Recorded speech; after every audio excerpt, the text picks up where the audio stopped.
Zelené zlato. Možno ste nevedeli, ale aj takto sa hovorí káve. Naozaj nám tento život a budič škodí? A kedy je káva dobrá? Milovníci tohto nápoja by si dnes v Prievidzi určite prišli na svoje. Zalievaná alebo mnohými mylne nazývaná aj turecká. Toto je najčastejší spôsob, akým si doma pripravujeme kávu. Robíme však obrovskú chybu. Zalievaná káva je najnezdravší spôsob prípravy kávy. Káva však vie byť aj zdraviu prospešná a navyše chutná. Dôležitá je ale príprava. Takzvané tamprovanie je vlastne utlačenie a úprava pomletej kávy v sitku.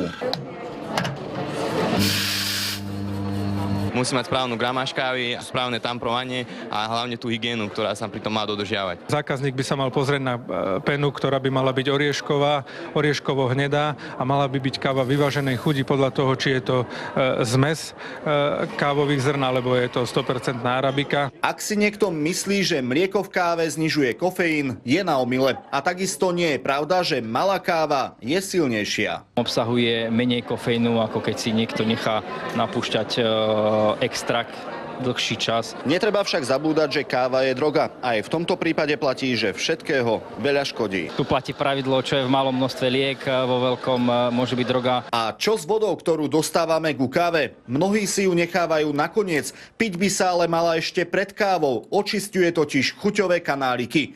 A tie dnes v Prievidzi veru dostali zabrať. No. Peter Ziman, televízia Markiza.